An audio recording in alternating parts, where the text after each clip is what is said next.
Komisarjevsky.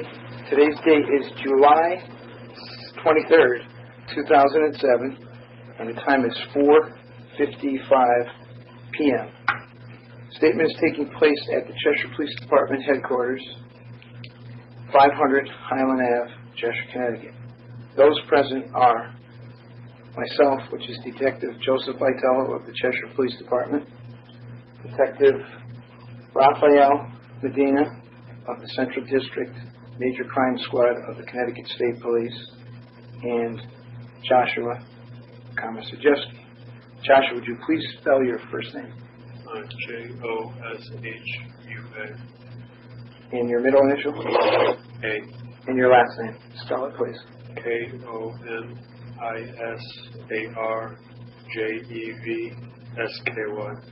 And your birth date? 8/10/80. Your address?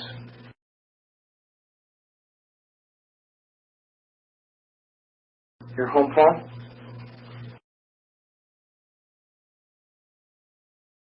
And cell phone if you have one? 6784. And where to get your DOB? Do you know where you are right now? The Cheshire Police Department. Do you know why you're here?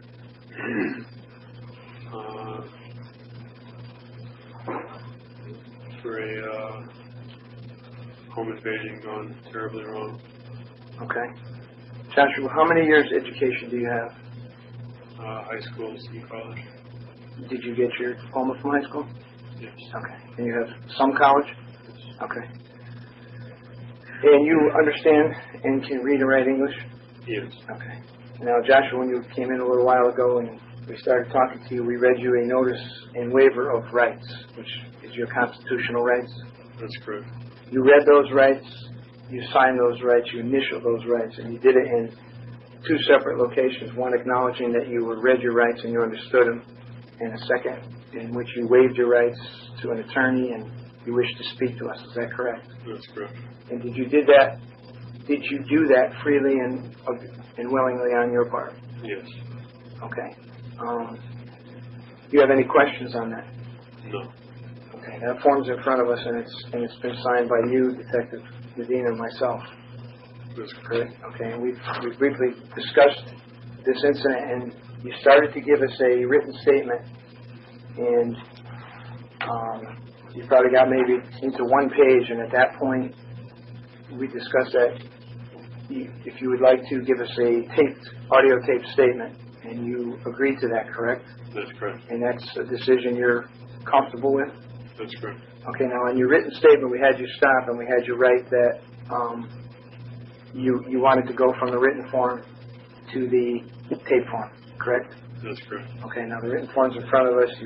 You have ended that statement and signed it. Now we're going to begin the tape statement. We're going to go over the entire incident from the start, and we have your name and so forth. So let's go back to the beginning, and this is your statement. So you stated you had met up with this other fellow. Yeah, Stephen Hayes. Okay, and then we discussed yesterday. You started around afternoon time, I guess, and you started to tell us what transpired, that you went to Stop and Shop in Cheshire. That's correct. To meet a contractor. Yeah, to receive payment from a contractor that I have done work for. Okay. That day. So let's go from there and go over the whole statement that you were going to put in writing.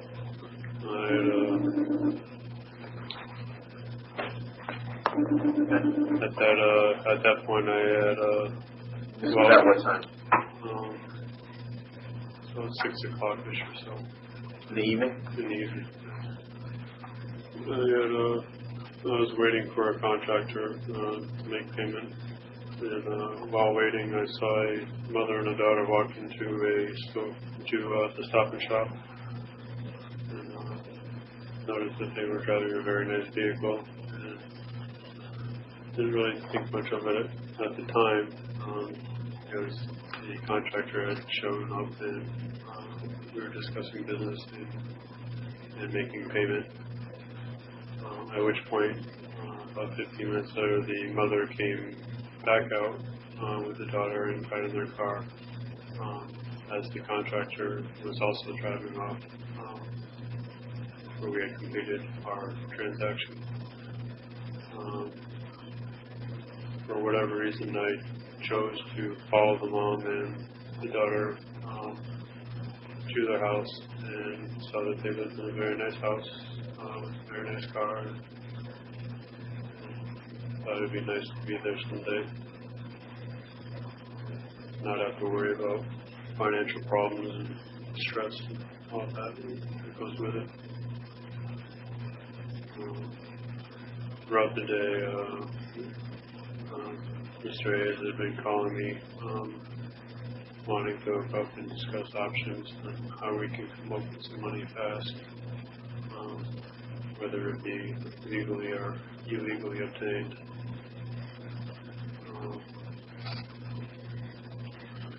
That evening, I had spent the rest of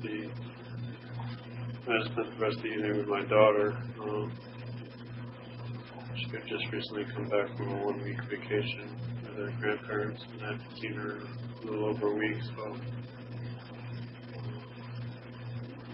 stayed home and spent some time with her, and put her to bed. And about 10 o'clock rolled around. I made a decision to go out and meet up with Mr. Stephen Hayes in Stop and Shop Plaza. From there, we sort of, he got into my vehicle and we drove around for a while, trying to come up with ideas of what we could do to make money and make money quick. Did he drive there in a vehicle? Somebody drop him off? He drove in his boss's truck, Which is, a red Chevy. and where did he leave that at the Stop and Shop parking lot? He left at the Stop and Shop parking lot. He got in your vehicle? He got in mine. Yeah. Okay, go ahead. So from there, we were driving around talking about ways to score money and doing different contracts and jobs we can maybe do, and nothing really seemed to be fast enough to meet our looming debts and obligations.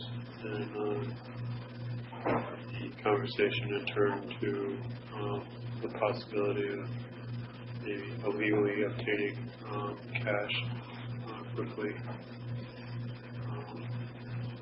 One of which of the ideas was to maybe come upon people taking money out of ATMs and catching them by surprise, or possibly somebody coming out of a bar late at night.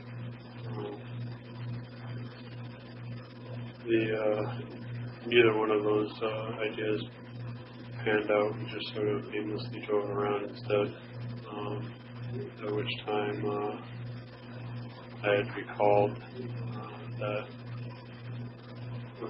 I had seen this lady driving a very nice car and knew where her very nice house was, and had made mention of that to Mr. Hayes, and the possibility of them having money in the house might be fairly decent. So we made our way over to the house and parked on their street, but around the corner a little ways out of sight.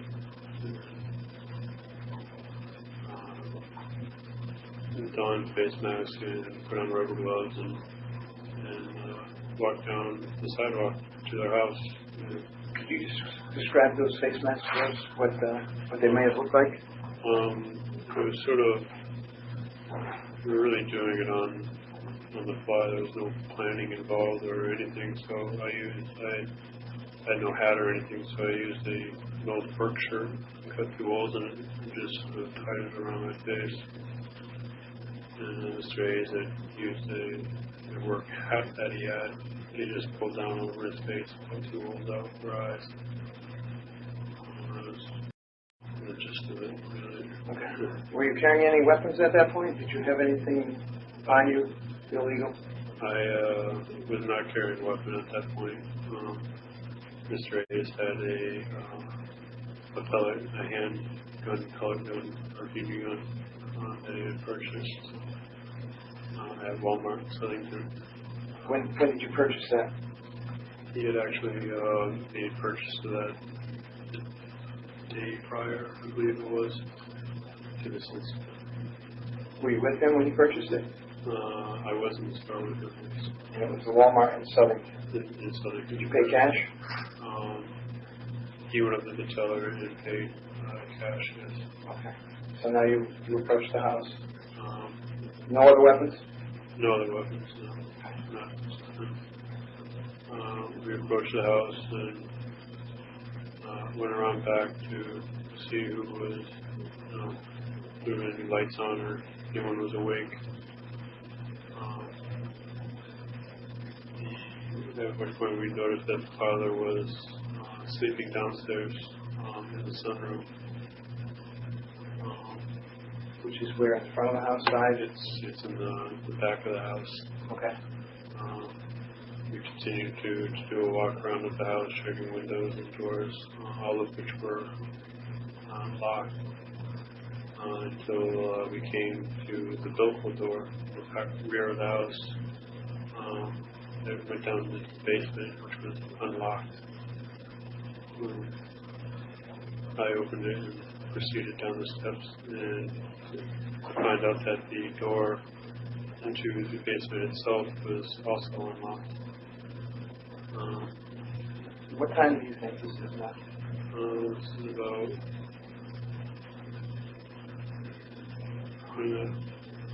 it's about 2:15 by the time I had made access to the house In the morning. in the morning. Okay, so now you're inside the residence. It might be a little bit later. It might be closer to like 2:30 or quarter of 3. Okay.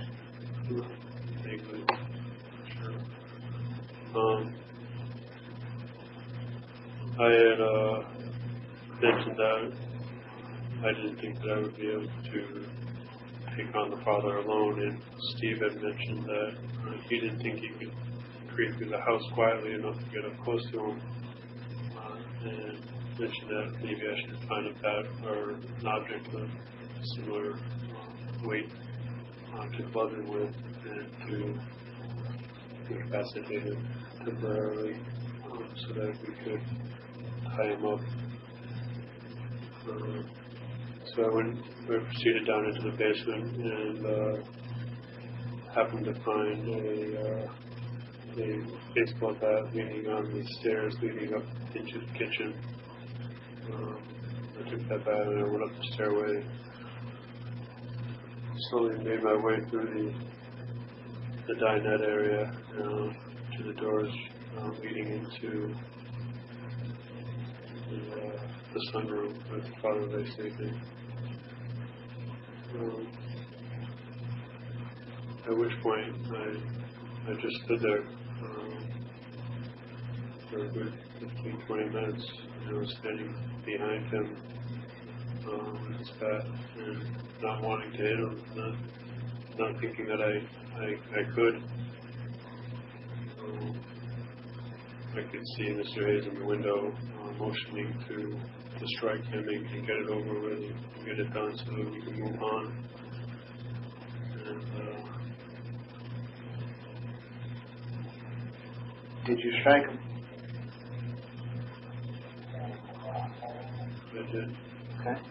And go ahead and tell us where and how many times you struck this man.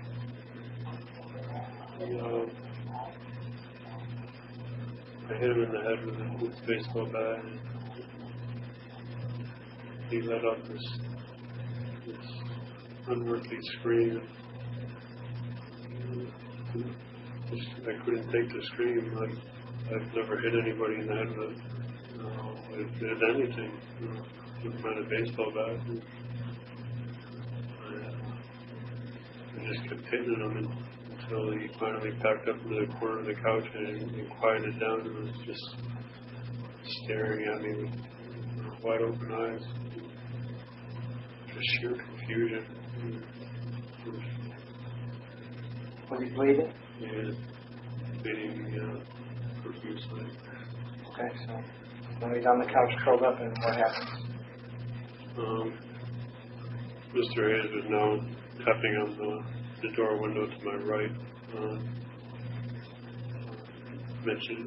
motioning for me to unlock the door. I gathered myself and unlocked the door, and he came in, and we argued for a minute as to who was going to tie him up. At which point we both ended up tying him. Mr. Hayes tied his hands and I tied his feet and sat him on the couch. I had seen a cotton rope similar to what you would use to hang clothes for a clothesline sitting on the top of the stairs leading up to the kitchen. And retrieved that, cut it into 2-foot lengths, roughly, to find hands and feet with.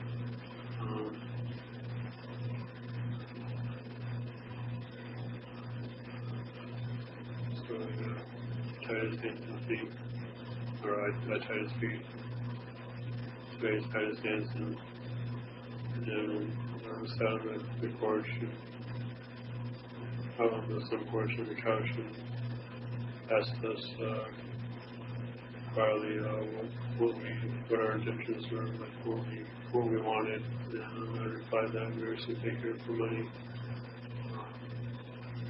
That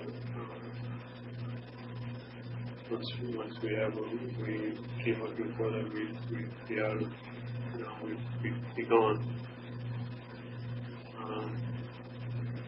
I had asked if there was anybody else in the house and how many. The homeowner mentioned that the 3 women were upstairs. At which point Mr. Hayes and I proceeded up the stairway. He with the BB gun, he with the bat, and both of us with rope, and the cookies of the rope. We passed the first daughter's room on the left-hand side, went down the hallway to the master bedroom, where we were going to subdue the mother first and then the 2 children, only to find out that one of the youngest daughters had actually fallen asleep with mom watching TV in the master bedroom. Mr. Hayes and I walked into the room, and I to the daughter's side of the bed, and Mr. Hayes to the mother's side of the bed, at which point Mr. Hayes put his hand over mom's mouth and shook her gently awake, and I followed suit with the youngest daughters. They both had woken up. They were very confused as to what was going on, but very compliant. When told to roll over on their stomach, put their hands behind their back, and so we tied their hands and feet. And we then left the room and proceeded back towards the daughter's room that we had passed, and walked in. And Mr. Hayes stood over the oldest daughter with the handgun, and shook her gently awake. She was no more than a little surprised about what was going on. Asking what we wanted and please not to hurt her. At which point I explained to her that we weren't here to hurt her, we were just here for money and that we'd be on our way. And she had said, okay. When asked to roll over on her stomach, get her hands behind her back, she did so compliantly, and I tied her feet and Mr. Hayes tied her hands. After which Mr. Hayes and I proceeded to go through the house looking for valuables. Him and I were both in the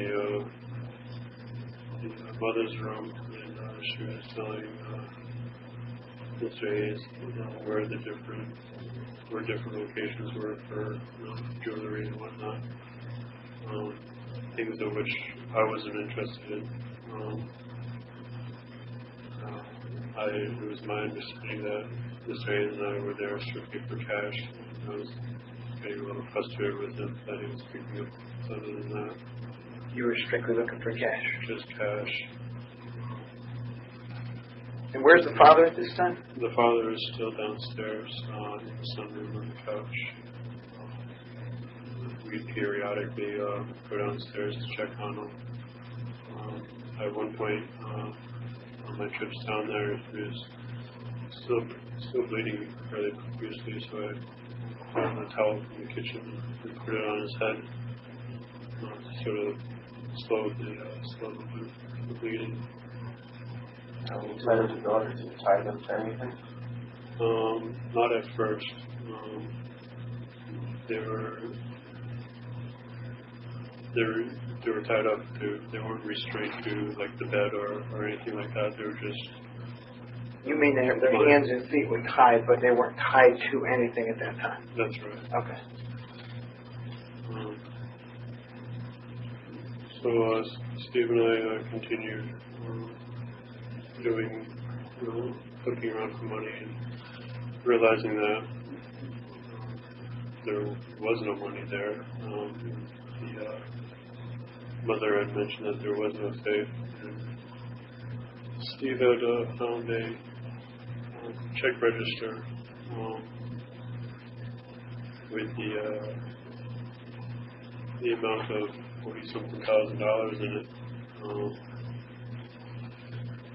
And we discussed the possibility of possibly sending the mother down to the bank to retrieve some amount of $15,000. We didn't want to withdraw the full amount of $40,000 in fear of raising some kind of red flag at the bank. The mother agreed. We reassured her that she could provide that, there wouldn't be any problems. We'd simply here for the money and we'd be on our way. What time do you think it was now?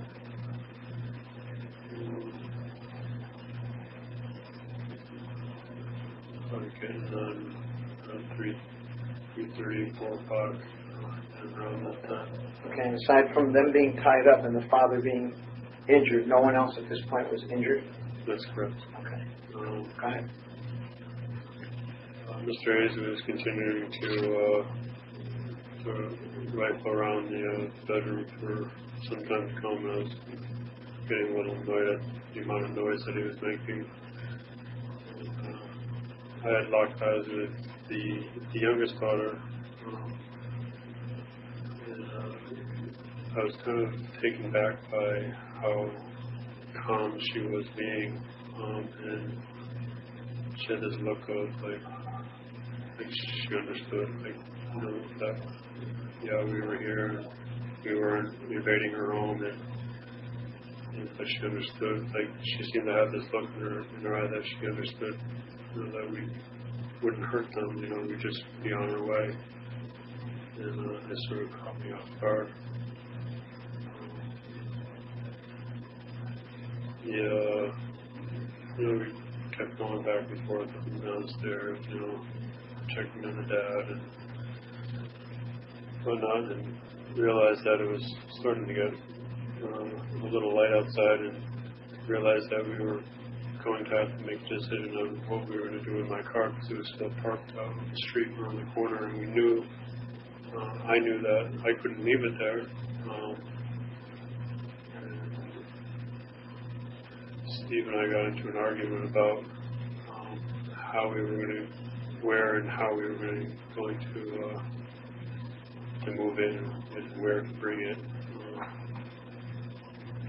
Why hadn't you left the house at this point? To park the vehicle. No. Why didn't you just leave the house then? Looking for money. Okay. We're, So you had no There intent on wasn't. leaving the house at that point. You were just concerned about the car and where you're going to put it. yeah. Okay. Because we had sort of settled on having the mom go to the bank and withdraw money for us once the bank's opened at 9 o'clock. Okay. The mother seemed compliant about it. Okay. So you were going to wait out till it was time to do that. Yeah, we were going to sit it out. Okay. So we had to make arrangements to move the car, but nobody in the house was restrained to anything, and Steve was worried that, once we left to bring the vehicle somewhere, that they would just scatter and we'd come back to a house full of cops. Okay. So they're tied but not restrained. That's correct. Okay. So at which point we went back upstairs, Steve and I, and went into the mom's bedroom where the youngest daughter and the mom were. I untied the feet of the youngest daughter and moved her into her own room, where I tied her, took the rope that was tying her hands and looped it untied one of her hands and looped it underneath the bed frame, and then reattached the other end of the rope to her other wrist. In her own bedroom. In her own bedroom. Okay. On her own bed. And then did the same with her ankles. Tied one ankle and then looped the rope through the bed frame and then tied the other ankle to the other end. So it wasn't too tight because I had noticed that she had eczema and I suffered from that myself.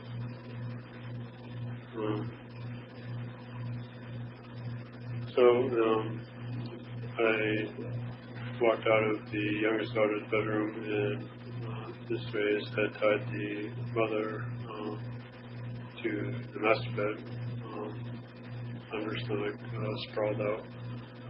I thought it was a little uncomfortable for the mom, but time was sort of the essence, and went down to the hall and entered the older daughter's bedroom and untied her restraints and reattached them to the bed in a similar fashion that I did for the youngest daughter, her tying one wrist and looping it. The only problem with hers on her top headboard was she didn't have a crossbar, so we had to tie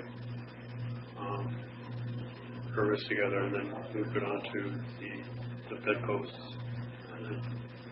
And her legs, tied both of them and looped it around the lower bedpost. So she was tied differently than the younger daughter. She was tied in the same position, just modified. The knot. A different method. Yeah. Okay. We then went downstairs and asked the father for his keys to his vehicle. We couldn't find them because stuff was scattered all over the place. So Steve went back upstairs and asked the mother where her keys were. He found them and came back downstairs and he went out the sunroom back door and got into the mom's vehicle, and I went down into the basement and out the basement loco hatch door and walked in the opposite direction to where my van was parked. And your van is a what? A red Chevy Venture. And that was parked out in the street. It was parked out on the street around the corner. Okay. Do I need cell phone before you left? Steve and I had taken all the cell phones and all the portable phones and had put them in a central location so we could keep track of where the phones were. You're referring to the family's phones then? The family's phones. Okay. And you did that for what purpose? So that nobody would make any phone calls, without us knowing about it. Okay. Um, Now, is everyone in the house restrained at this point, or just clarify that for us? So you got the mom and the younger daughter tied and restrained to their beds. that's correct. And what about the other daughter? The other daughter was also restrained to her To her bed in her own bedroom. in her own bedroom. And the father's still downstairs in the sunroom, bleeding on the couch. He's tied, but not restrained to the couch. Okay. Go ahead. For whatever reason, we didn't. You didn't restrain We him. didn't restrain him. Okay. So, we left Stephen in the mom's car, me in my car. We drove down Mountain Road. Did you leave the father in that sunroom? Yes. Okay. So you're driving. You go get your car. Steve takes mom's. What was that?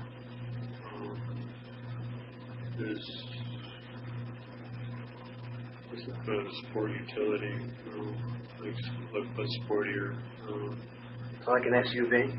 kind of, except like one of those crossbreeds between a car and an SUV. Okay. You remember the color?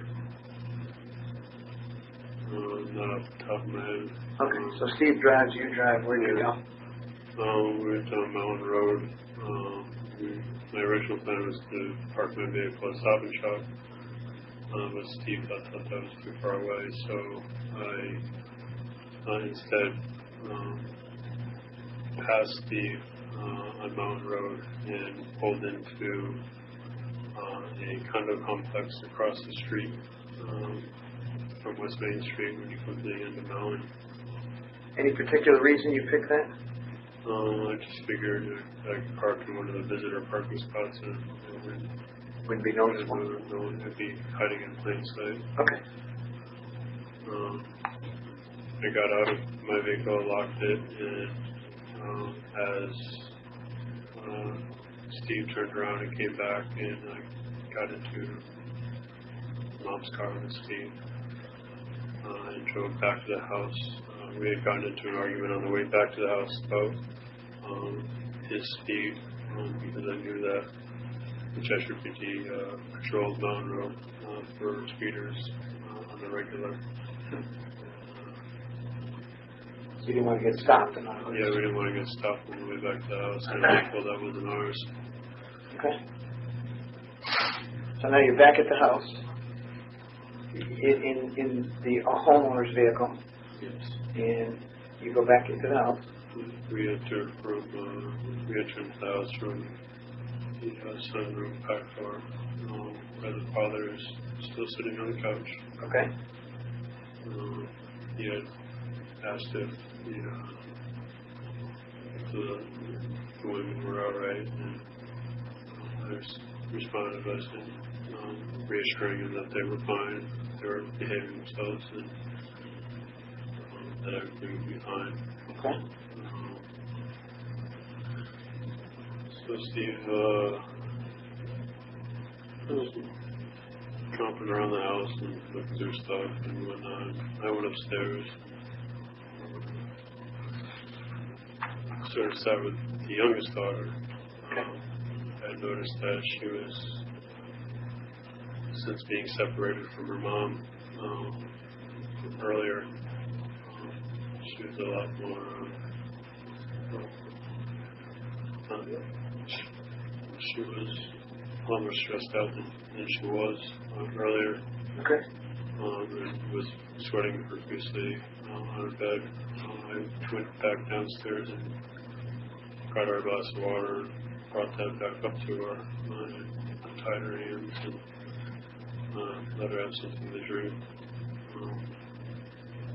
The sleeping bag that she used as a bedspread and the top sheet I took off and threw it off to the side because it was soaking wet. Okay. And then when she was done with the glass of water, I let her lay back down without tying her hands so that she was a little more comfortable. Okay.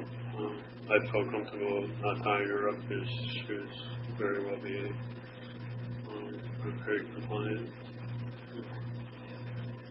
Anything occur at No. that time with you and her? No, we just talked a little bit about music and whatnot. And I would be periodically to go check on the older sister and the mother and the father. Okay. So things are pretty status quo at this point in the house. You guys are still Yeah, I mean, biding time? we were biding time. Steve and I were nipping at each other a little bit because the stress level was very high. And, I've never done anything like this with anybody else. I was very uncomfortable with the situation, and I just felt very out of control of the whole thing. Okay. Something the stress was starting to build between Steve and I. All right. So where are we time-wise? What time do you think we're at? This is probably about 5 o'clock-ish, 5:30-ish. 5 o'clock in the morning? Yeah. Okay. But there was definitely light outside. Starting to get light? Okay. At that point, we realized that we had to get the father out of the sunroom because it was getting so light, and the potential of being high visibility into that room. We didn't want anybody to see him tied up with a towel on his head. Right. You were afraid somebody could see into the house and see that he was hurt or whatever? Yeah, so we untied his feet and asked him if he was able to walk down to the basement. He said he was able to, and I helped him get up, a little dizzy. But we walked over to the basement stairs and made his way down the steps and down into the basement. Okay. We were going to have him lean up, sit down in the middle area of the basement and lean up against one of the concrete lolly columns. Mm-hmm. But he was a little shaky from what I can only assume was shock from losing blood. He wasn't bleeding as bad as he was. It had slowed the towel. Okay. So I went upstairs and grabbed one of the big cushions off the couch so that he could sit on that instead of the cold concrete floor. And they got another pillow for his back against the lolly column. Did you tie him back up? Yeah, I retied his feet while Steve stood over the two of us with the big gun. Was he assaulted again? He was not. He was not assaulted for the rest of the evening. Just that one time. Just at the beginning? Okay. So he's back downstairs, he's restrained. Is he tied to the lolly column? No, he wasn't tied to the lolly column. He was just sitting there. Okay. Go ahead. So we went back upstairs. Again, just he was rummaging around. He did do some cleanup in the sunroom. Steve did. Okay. The table was knocked over and there was some blood on the tile floor, so we took a blanket over it. And threw us right over the couch. There was blood on the couch. Okay. So if somebody looked in the window, there was some blood all over the place. I went back upstairs to check on the two daughters.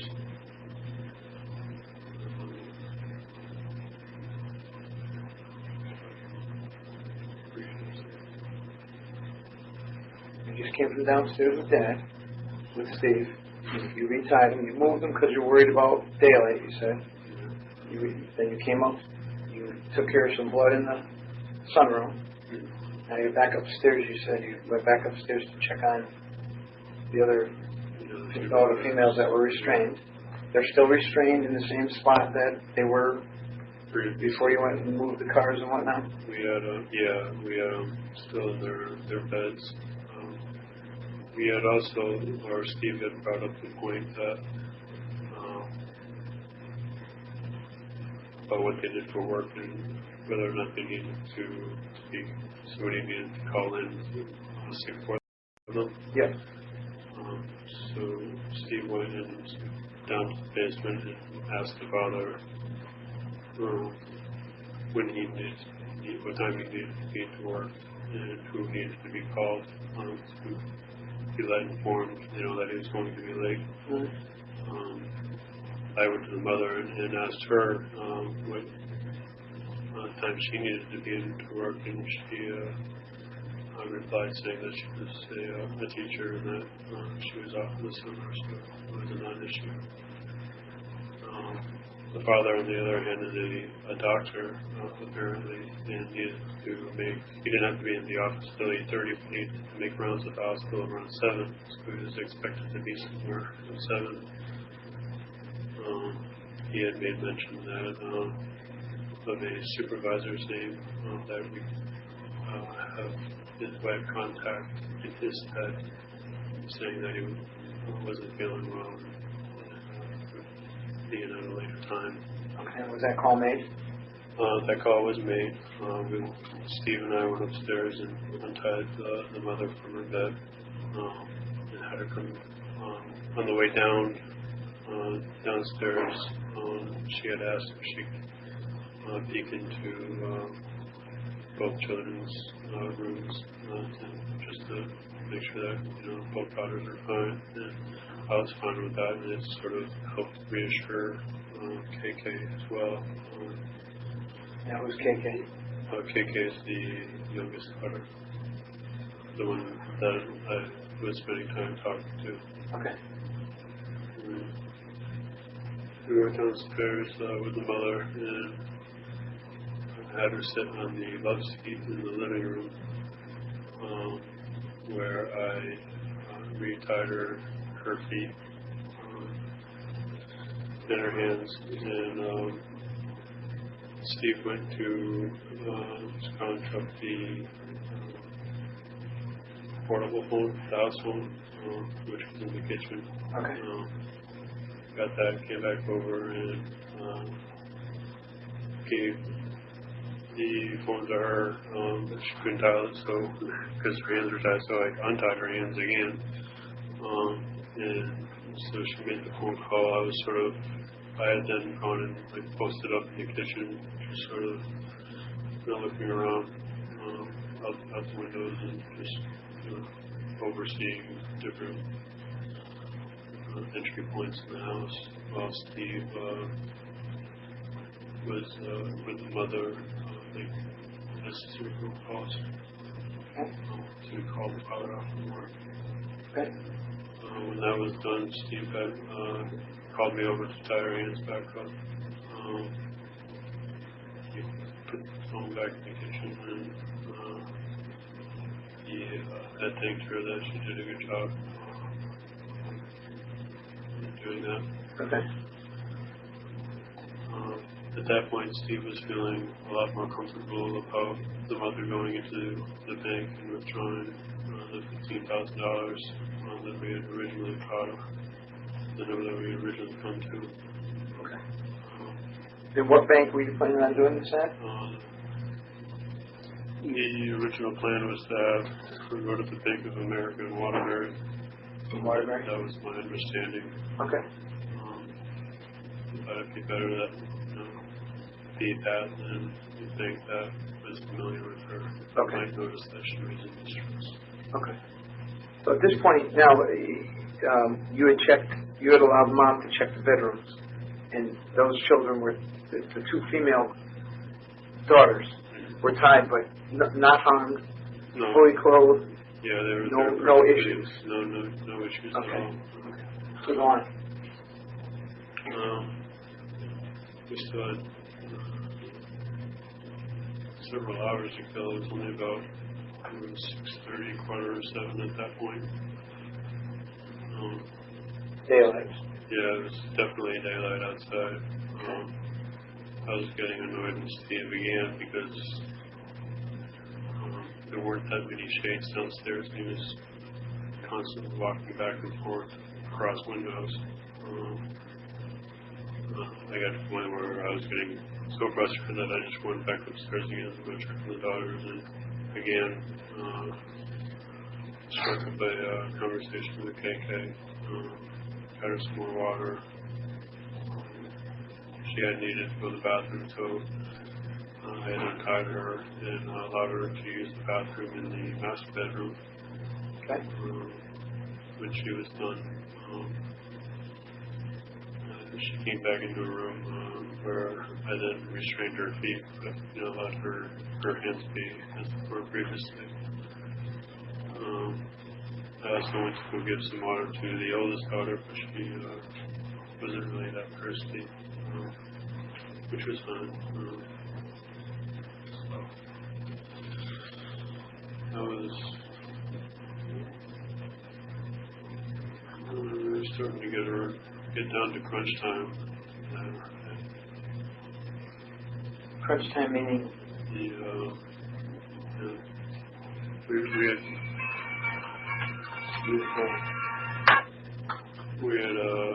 were thinking of Steve leaving with Mom at about 8:45 because the bank closed at 9, and so we thought 8:45 would be a good time to leave. Just if he was wanted to make the water or anything, it'd take about 20 minutes to get there. So. Okay, so everything's still where we are.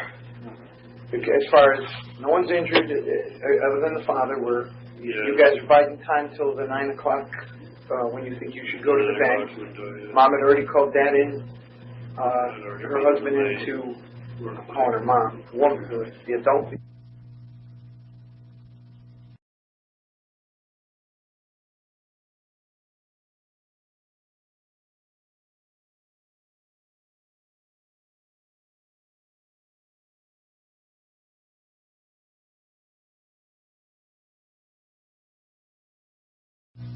Of the audio tape statement of Joshua Kamasujewski, which I have just flipped over.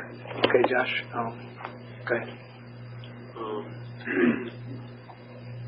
During one of the times that I was sitting in the bedroom with KK, Steve had come in and had motioned for me to follow him into the office where the occupants of the house couldn't overhear us talking, and said that we were going to need gasoline. And I was surprised that gasoline was even a factor in what was going on here. We were just supposed to get the money and get out, and he was going on and on and on about DNA and even the drop of sweat or a hair falling off your head was enough to put us in jail because we were to have our DNA on record. He had first mentioned that we would take the occupants of the home with us in their vehicles and leave the house burning their way. I was a little stunned and perplexed about the whole situation, and he went back downstairs, and I went back into KK's room. About 15 minutes later, Steve came back and motioned for me to go back into the office with him. And again, ranting and raving about DNA. And he was mad at me because I had, on several occasions, accidentally used his name in front of the occupants of the house. And flat out said, we got to kill him. We got to what? We got to kill him. Kill him? Yeah, kill the family and then burn the house down on top of them. That was not it. That was not the plan. I'm not killing anyone. That's not how it's going down. Like, we were here simply for the money, get in and get out. It's almost 9 o'clock. Why are you bugging out now? And I had gotten on his case. If he was so worried about DNA, why was he walking around without his gloves on now? He had removed his gloves? Yeah, he had removed his gloves. And I was like, what are you doing? Why did he do that? I don't know. I'm not sure. But at this point, he no longer has gloves on. He had no longer had gloves on. You still do? And I had gloves on the entire time. Are your masks still on your heads? Sometimes sometimes we fold it up so that we could pull it down at a moment's notice. We had put pillowcases over the occupants' heads. Yeah, so that they couldn't see us. When did you do that? We had done that after we had split them up, and then came back from the car ride because it was getting a little more difficult to be walking around the house with these very awkward face shields that we'd come up with on the fly. So you covered their faces because you wanted to uncover your face? Yes, correct. Yes. Okay, were you trying to suffocate them at that time? No, not at all. You were just trying to prevent them from seeing you? Exactly. But at this point, other than you slipping with using Steve's real name, they really couldn't identify you facially because you were pretty much concealed? Yeah. Okay. I was very confident that they wouldn't be able to recognize us. Okay. So, go ahead. As far as like the suffocation point, or the suffocation thing with the pillowcases, like when we put it over, like I made a point to like roll it back up, like put it over their head, but then roll it back up. Did you just cover their eyes? So it was just covering their eyes, not their nose and mouth. Okay. Because it does get hot underneath the pillowcase. Sure. I'm sure, especially when you're stressed. Absolutely. Sort of lost my train of thought. Well, you were up to almost 9 o'clock where he's starting to bug out on you. As you feel. He's starting to feel the pressure about leaving the house with mom and then having to lose sight of the mom while she went to the bank alone in the parking lot. So things are getting a little tense between the two of us about little things. Now, how did your conversation about killing the family end? He just walked away like it was a statement. It wasn't a conversation. It was a statement. Okay. That's how it's going to be. And that's that. Okay. In my mind, it's simply not an option. It just isn't. Did you voice that to him? I had made mention that I'm not killing anybody. I'm not going to. Either seem to care or listen or whatever. He's focused on going to this drop in the next 10-15 minutes. Okay.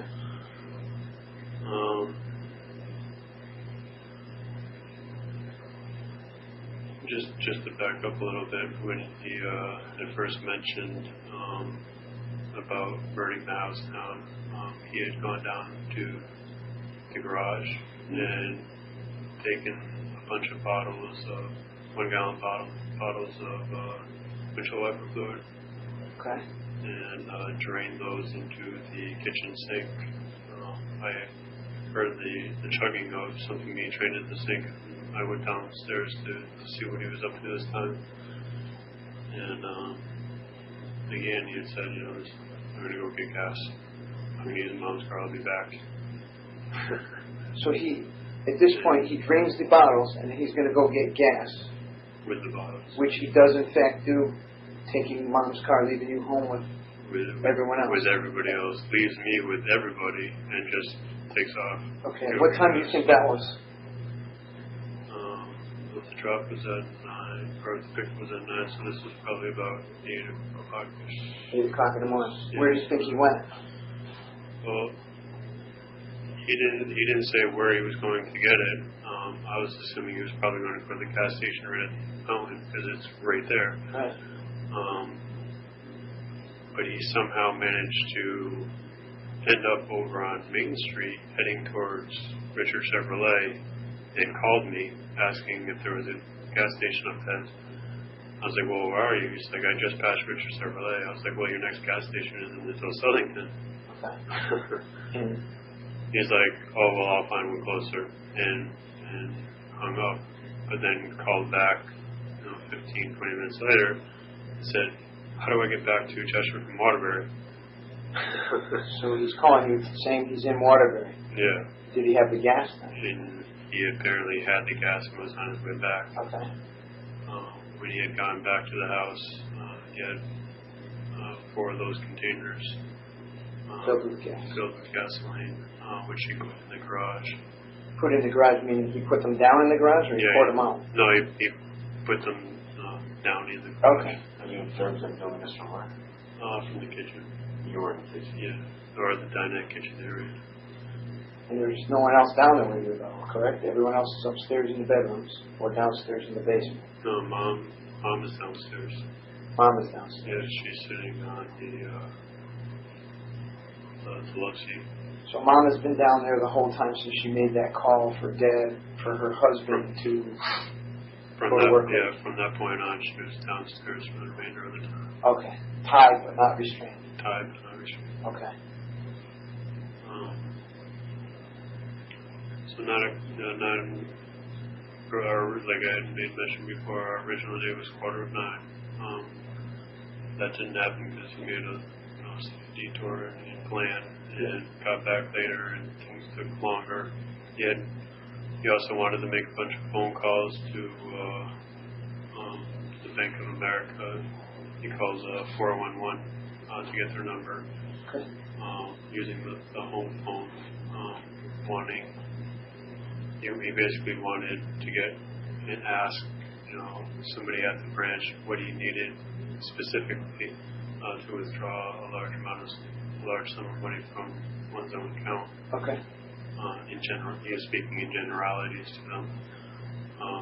Are we going to? However, he couldn't get through because it wasn't 9 o'clock yet, so there wasn't a bank, so they kept referring him to an 800 number, which was an automated system. He called. So you never actually made contact with the bank? No, he was very frustrated about that. So finally he was like, the hell with it. Okay. And we got Mom ready, and the 2 of them got in the car. Did he untie her Yes, completely? completely, yeah. So her hands and feet are no longer tied. Yeah, She's in the car with him, heading to the Bank of America in Waterbury. That's correct. Okay. Who's driving the car? I believe she was driving the car. Okay.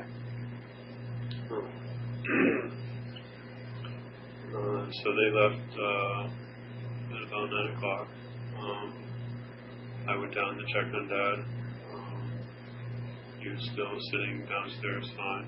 Okay. I had gone upstairs and I checked on the older sister. She had needed to go to the bathroom, so I untied her and let her go to the bathroom, then retied her in the same position that she was in. Okay. Asked her if she wanted water, she said no. And then went into KK's room and again sat down and we were talking about just shooting the shit, I guess, just to pass time. And how old do you think KK is? We're between 14 and 16, probably. And the other sister you thought was how old? Between 18 and 19. Okay, so KK, obviously she told you her nickname or whatever is KK, or you made that up? No, that's the name that both her sister and her mother referred to her as. Okay. So you're talking to KK about just general things? Yeah, just like school and summer plans and stuff like that, or what her summer plans are. Obviously not mine. Right.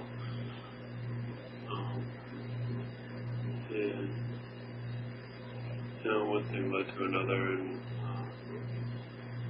I ended up performing oral sex on KK. You performed oral sex on KK? On KK. Did you do that while she was tied? Yes. Was it against her will? Her hands were tied, but her feet weren't. Was it against her will, or is it something you talked her into? How did that go?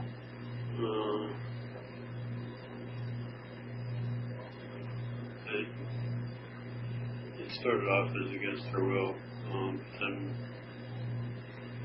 like she wasn't like resisting or anything, so I just kept doing it. And Okay. And did she reciprocate to you? No. After about 5 minutes or so, I had let her get dressed again, but before she did that, she asked if she could take a shower in the master bedroom shower, Okay. which I was fine with. Now, you said you let her get dressed again. How is it she came upon being undressed? Because you originally said she was dressed. Yeah, I used a pair of scissors and had cut her shirt off and her skirt off. Was that for the purpose of having sex with her, or was there another reason you did that? For the purpose of having sex. Okay.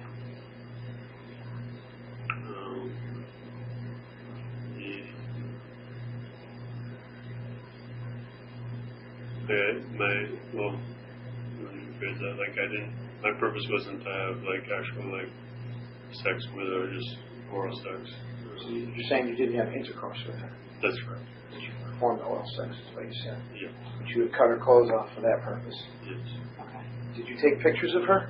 I did, yes. With? My phone. Camera phone and your cell phone? Yeah. Okay, so okay.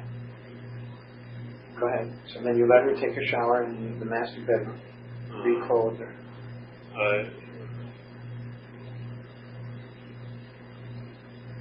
It's okay.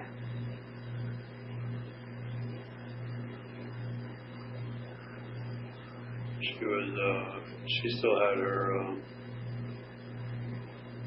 pillowcase on her head. When you performed oral sex upon her, her face was still covered? Yeah. Okay. And I had ejaculated on her stomach, and that's why she wanted to take a shower. Okay, you ejaculated on her stomach while you were performing oral sex on her? After? After the fact. By what method? In the hand. With your hand? Yes. You did not force her to do that to you? You did it? I did it on my own. Okay. So then that's why you allowed her to take a shower? Yeah. Okay. I asked her if she wanted to take a shower. She was like, yes, please. She said, yes, please. Did you let her take a shower without the pillowcase? Yes. Recover your face at that time? I had recovered my face. So she still had never seen you at this point? That's correct. Okay. So she went to a shower. When she was done, she came back in her room, and I stepped out of her room so that she could get dressed. Okay. I went and checked on her older sister. Then I started to go downstairs to go and check on the father, realizing that he was all the way in the basement, and the KK wasn't restrained at all. So I sort of backed up and stood outside the hall until she was done, and we came in. And, she sat back down on the bed, and I retied her feet. So she no longer, her face is not covered at this point, but yours is, so she can't see you still, so you retie her. I retied her, and I left her pillowcase off as well. You did? Yeah. Okay. So the only thing at that point was tied was just her feet.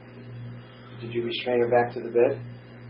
Her feet were, not her hands, so Her feet were tied to the bed. to the bed. So she couldn't get up and walk out? No. Okay. Go ahead, so. I then went downstairs to check on the father. And during this whole time, Steve kept calling me and giving me updates about where they were and what they were doing. Okay, so while you're having sex with the youngest girl, performing oral sex and so forth, Steve and the mom are still out to the bank. Yes. And you check on the older daughter, did you have any sexual relations with her? No, I didn't. Okay. So they're still out now. He's calling you for what reasons? More of, the conversation was weird because it was more like he was having a conversation with himself. Like he was talking like he was talking to me. However, it was more a show or it came across as more of a show for the mom. What was he saying? Things like so far everything's going well, and she knows very. And he was like, she knows very she's very well aware of the fact that she needs to comply or things can go very badly. So he's on his way to the bank trying to convince her to take the money? Yeah, it seemed more like he was trying to convince her than updating me about anything. Okay. Did he ask you at that time anything about the pictures? I recall you said something about a picture. No. Those were for my own personal use. Okay. So he didn't ask you to send him that picture? You took those pictures for yourself? Okay. So he's trying to convince her that this is real and take the money and there won't be any problems. But he's calling you kind of a little bizarre. Yeah. Okay. Go ahead. I was also a little curious because they made it back so quickly. I was under the understanding that they were going to go all the way out to Waterbury and use the bank out there because it wasn't Mom's primary bank. Oh. Okay. They may have. I'm not sure what bank they actually use. However, they were back very quickly. So I'm not sure which Bank of America they actually did go to. Did he get the money? He did come home back to the house with the money. He and the mother walked in through the sunroom door in the back. And he had the money in his hands in, what do you call those things? Envelopes? The envelopes there, money envelopes. Bank envelopes? Yeah. Like that said Bank of America? Bank of America. Okay. Yeah. How many do you think? 4 or 5. 4 or 5? There was a stack of them. Did you actually see the money? I didn't actually see the money itself, no, just the bank envelopes. Okay. I had actually reached for them and sort of yanked them away from me and put them in this bag that he had been putting little odds and ends of jewelry and, Where'd you get the bag? from the mother's room. It was a mother's. Like a It purse? was like a large purse that was. Oh, so he had been dumping valuables in there? Yeah, or semi-valuable type stuff. Alright, when you reached for the money, he kind of pulled it back and put it in the bag He put without it in you the really bag seeing without it? me ever seeing it. Okay. Go ahead. There was also a weird conversation when he had called prior to getting back to the house. He was calling to let me know that he was on his way, and I asked him, I was like, did everything go all right? And he sort of sidestepped the question. And then I asked him, how much did you get? And he sidestepped that question as well. And I thought that was really odd. Like, is he trying to, is he going to pass one on me and just take off with the mom and leave me here at the house by myself? So there was a lot of tension in the air when he did finally get back to the house. Okay. Then what happened? I'll go into that. When we got back to the house, and he put the money in the bag, he sort of bluntly ordered me to retie Mom back on the love seat in the living room. So I tied her feet and her hands, like we had always done, throughout the day. Okay. He then pulls me to the side. We go into the dining room, which is on the other side of the house. And it says, very matter of factly, okay, you're ready. We gotta kill them and burn the house down. I'm like, I'm not killing anyone. There's no way. He goes, I'm not. We have the money. There's not a problem. They've done everything. They don't know who we are. They can't recognize us. Why did he want him killed? He was upset with the fact that I had messed up and used his first name. Okay. He was also going on and on about DNA. Why was he so concerned about DNA? Did he have any sexual relations with anyone? Not to my knowledge. If anyone had the most to worry about DNA, it would have been me. But I wasn't worried about it because she had taken a shower. Okay. So I don't know why he was so up in arms about it. Okay. So anyway, he Tell you how you're going to go. yeah, we were going back and forth about. He's like, well then, I'll kill the 2 daughters and you can kill the mom. I was like, I'm not killing anyone. I was like, I don't know how to put it more matter of factly. No one's dying by my hand today. It's not going to happen. I can't. You didn't want to kill him. I didn't want to kill anyone. Okay. Even with the father, I couldn't keep hitting him. I just couldn't do it. That sound is just horrific. I can only imagine. It's not going to happen. And we kept going back and forth about it. And finally he was like, you know what, fuck it, I'll take care of all 3 of them. And he was walking around with these stockings that we had to run out of rope at one point. Stockings as in women's stockings? Yeah. Yeah. And he used those for rope. So he was walking around with a stocking, talking about how he was going to just strangle all 3 of the women. And so he leaves to go into, I'm sitting in the dining room, the formal dining room, which is on the other side of the house, and he leaves to go into the living room where the mother is. And after a couple of minutes he comes back, and then over to the dining room where I am, and then he leaves again and to the other end of the house, and he's back, and it was back and forth 4 or 5 times. What was he doing? What was he? It seemed like he was trying to psych himself up, or To strangle the woman? yeah, to do what he felt he needed to do. Okay. And I'm sitting there and beside myself. I'm I don't know what to do. Where are you at this point? I'm sitting in the formal dining room. And everyone else is upstairs except for Mom and Dad, who's in the basement. You're Yeah. downstairs with Mom and Steve. That's correct. Okay, so. I have a clear view of the stairway, the front stairway that goes upstairs, and then you sort of go around the corner. You're in the kitchen, Yep. and then you go through the kitchen, and then you're in the living room where the mom was, and then of course the father was downstairs in the basement. The 4th or 5th time that he had walked back into the room that I was in, the dining room, he left again and was in there for it was 15 minutes, Along with the mom. with the mom, yeah. And I'm assuming he's just still trying to psych himself up.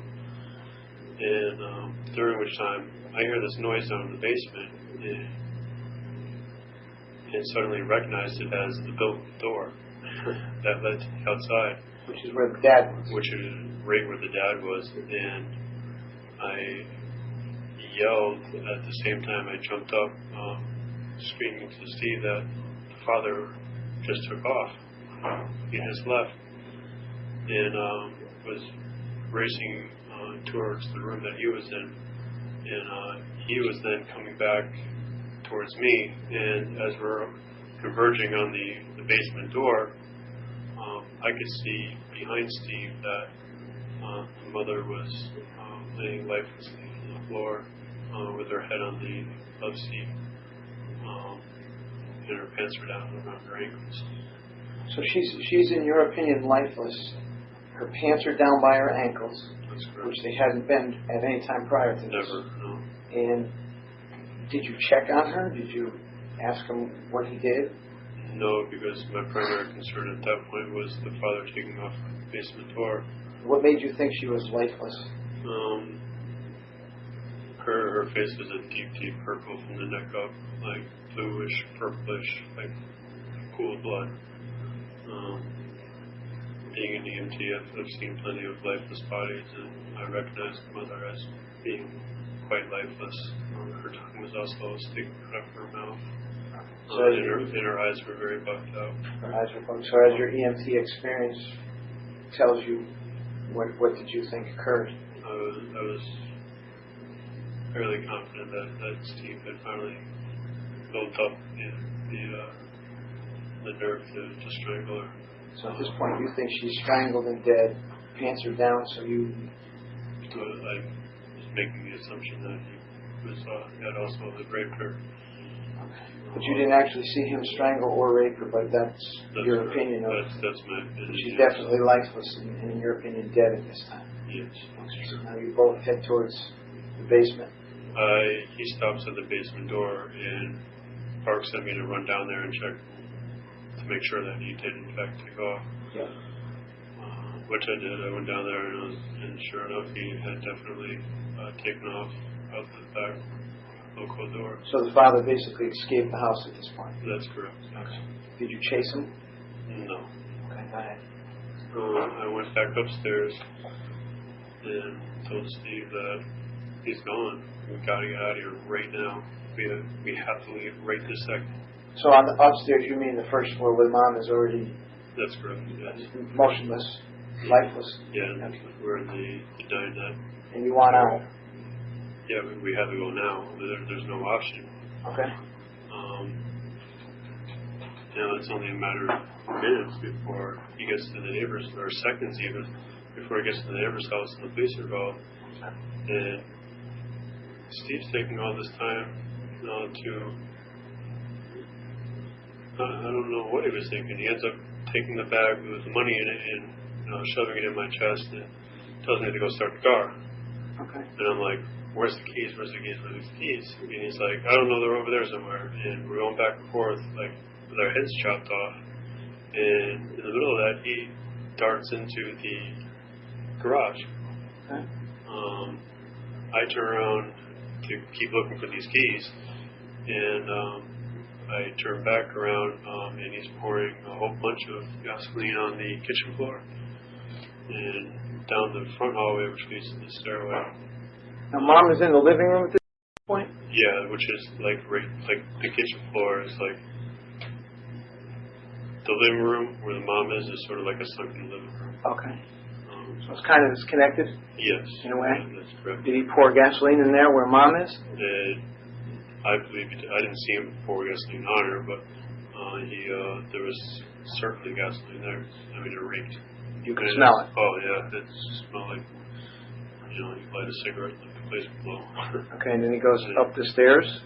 He then went up the stairs with 2 bottles. Did you follow him upstairs? I did. I followed him up the stairs because I couldn't understand. I was like, you can't seriously be contemplating burning these 2 girls alive. Like, it's unconscionable. Like, Yes. It's unreal. It's bizarre. It's completely unreal. It's just not what. You can't do that. You just can't.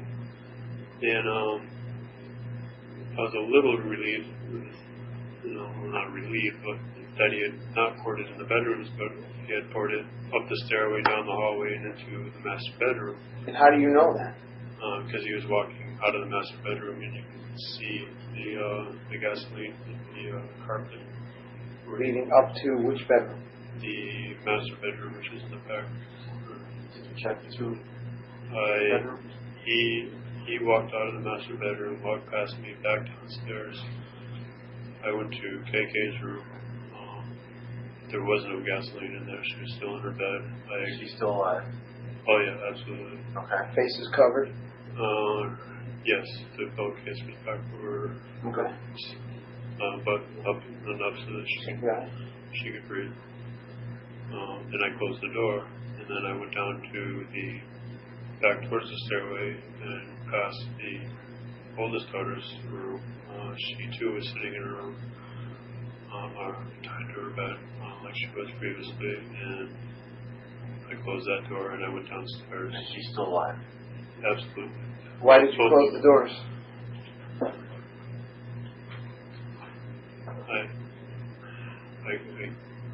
I can't imagine anyone being burned alive, so I thought I fucked up. You know, I got myself in this horrible position, but you know, they did what they were supposed to do. There's no reason for them to die. You know, they were compliant the entire way. They're both, you know, very bright young ladies. Even the mother shouldn't have died. She went out of her way to be, you know, compliant. You know, to the T, like with no talk back, no nothing. And why is this happening? Like I don't understand. This isn't the plan. We're supposed to just get the money and get out. Right. Period. They hadn't seen our faces. So when I fucked up, you know, and used her name, there's a million Steves in this world. Right. You know, So you shut the door for a reason. I thought it would buy some time. You know, When they're tied up, did you untie them? I didn't even think about untying them. Like for whatever stupid reason, like it just didn't cross my mind. So you I don't knew they were know tied, but you closed the doors and To buy them time. in the hopes of buying them time. Yeah. You didn't untie them. I did not tie them. Right. In retrospect, you know, I should have, but Right. I mean, in retrospect, I shouldn't even fucking been there in the first place. I know. But you know, I get downstairs and you know, I'm yelling at Steve. We got it. It's already been 5 minutes now. You know, I'm confident. You know, there's an army of police officers right outside the door waiting to open fire at me as I open the door. You're pretty accurate. And so I'm going straight for the back door, and Steve was like right behind me. And I get out the back door, and I'm going towards the back corner of the house, which leads to the garage, the front side of the garage where the car's parked. And I turn around, and Steve's not behind me anymore. So now I'm backtracking back into the house. Okay. And as I'm doing that, I'm looking through the sunroom, and I can see in the neighbor's yard that there's somebody plainly sitting there in the bushes watching us. And I was like, this isn't happening. Okay. And once again, Steve's racing upstairs. He's racing upstairs. Up the stairs again. And you could see As him I'm from yelling. outside? No, I'm walking into the house. Oh, you're coming back in to see where he went. Yeah, I was like, where the hell did you go? And what's he doing? He's racing up the stairs, and What? I wasn't sure what he had at first until he comes racing back down the stairs, and he throws one of the empty bottles into the kitchen Empty bottles of gasoline. gasoline. So he went back up with another With bottle another of gas? bottle of gas. So how many is that? 3 or 4? 4 altogether. Okay. So, all right. So he goes back up with the last bottle. That's correct. And what do you do with it? I wasn't up there, and I'm assuming I was hoping that he was just pouring it into the office, because we didn't pour any gasoline, or he didn't pour any gasoline in the office, you know, and we had to spend a lot of time sitting in the chairs in there. But he didn't pour any in the other 2 rooms initially either, correct? That's correct. So you don't know what he did with the last No, bottle. I can't say for sure what he did with it. He didn't tell you? He did not say anything at all, and I'm screaming at this point. We gotta get out of here. You know, this is madness. We finally race out the door. I have the key. I get into the car and I start it up. And as I'm starting it up, Steve just coming around the corner. Or no, let me backtrack. I'm sorry. Before we race out of the house, he's stumbling with this oversized pack of matches, trying to light one. Okay. And he gets through 2 of them, and none of them are lighting. And I keep telling him, we gotta go. And I can still see this person in the grass watching us. Okay. And he finally gets one lit and like flicks it. Yep. And I see it sail, and it hits the puddle of gasoline that was sitting on the tile floor of the kitchen. And the entire kitchen just erupts, and in like a sea of flame. One match? Just one match lit? The third one that he tried. Okay, so 2 unsuccessful, third one lights. The Nice. third one lights, and ignites the pool of gasoline in the kitchen, and it travels. I can briefly see it travel down the front hallway. Towards where the mother would be, or? No, towards where the stairway would be. Okay. I had already had my back turned, and I'm running for the door because I knew that the couch that the mom was dead against was doused, and I'm thinking in my mind it's confined space with gas vapors everywhere. I'm thinking like one of those action movie like blow up with the windows, yeah. So I'm racing out the door, and I race around the corner. I jump into the car, put the key in the ignition, I start it up, and just as I started up, Steve comes running out and jumps into the passenger side. And as I throw it in reverse, the vehicle in reverse, I hear a cop siren. And I look in my rear view, and there's an unmarked car just pulling up and blocking the driveway, Okay. which I proceeded to hit. And Unmarked. Right. the unmarked car, and when I hit it, it sort of jerked me, in which I jerked the wheel, and it sort of did this crazy arc up into the driving backwards into the curb and up the grass and into bushes. Now, at this point, is the house fully on fire? Could you tell if the house is on fire? I wasn't even You looking. didn't know at this point. Okay, so I could hear a fire alarm going off, okay. or a smoke detector going off. Okay. I knew that was going to happen anyway because the kitchen was flaming. It was on fire. Yeah. But when you left, the kitchen was actually in flames. Yes. Okay. The whole floor of the kitchen was in flames. So you back up. You hit the unmarked. You're trying to flee. I got hung up in some bushes, and I was trying to put it in drive, and for whatever reason, it wasn't happening. Like I couldn't figure out how to drive anymore. Like I was just panic stricken, and I didn't know how to drive.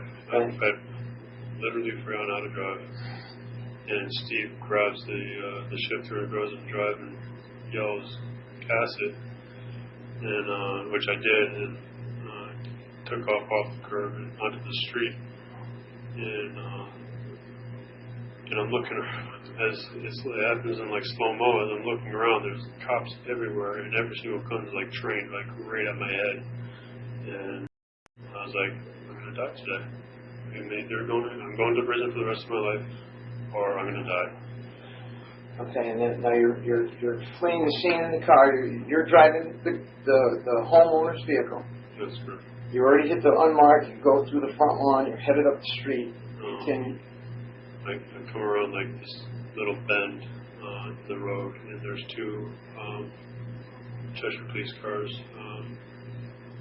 parked at the barricade on the road. Yeah. And then in the center of that, an officer with a rifle trained right on me, and some other officers off to the side. Did you try to run them over? I wasn't trying to specifically run him over. I was trying to get You weren't through. stopping. I wasn't stopping. I had to get through those police cars. There's no other way out. Did you hit the officer? I sure hope not. Okay. You don't know if you did or not. Okay. Did you hit the cruisers? I certainly hit the cruisers. Okay. I know what happened. The airbags deployed, and it got really blurry for a little bit, and all I could hear in like this distant echo was hands out of the car, get out of the car, hands out of the car, come out slowly. It felt like an eternity, but it sort of slowly complied and got out of the car and laid down face down on the pavement. Did you say anything to the police officer who took you into custody? There were a lot of questions being thrown at me, and I was still like, what do I do? Finally, one of the officers had finally gotten close enough where he was putting the handcuffs on, and he asked me how many people were in the house and if there is any other accomplices. I said there's absolutely no other accomplices, it's just me and him, and that there's 3 people in the house, one of which I thought was dead. Referring to the mother. Referring to the mother, that's correct. He again asked how many people are in the house or something to that effect, and I said 2 girls in the upstairs bedroom front-facing bedrooms, and that they were still alive. And then he got on the radio and called whoever he needed. So the house was on fire? I didn't, because I knew that he already knew, because he was just talking to somebody, or somebody was mentioning that to him on the radio. And that's why I said that the two front bedrooms, they're right there. There's two windows for each one. The only two front bedrooms there. So at that point, you were basically caught. You're detained. That's correct. We'll progress to here that you were transported here now. Once you got here, I just want to reiterate the fact that I asked you early on, and I meant to mention this in the beginning of the tape. I asked you if you had any allergies, illnesses, or under the influence of any drugs and/or alcohol, and you stated you were not. And you were not allergic to any. Correct? I'm allergic to aspirin.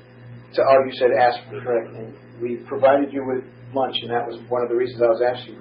McDonald's, Yeah. you had soda, Yeah. coffee, Cheeseburgers. water, cheeseburgers. You've been provided use of the bathroom, correct? Yeah. And this statement and the verbal statement and part of the written statement, all of that was voluntary and uncoerced by us. You're doing this of your own free will, Yes. correct? I think the family deserves it. You know, they earned this. You know, I fucked up. Absolutely. And you're absolutely right.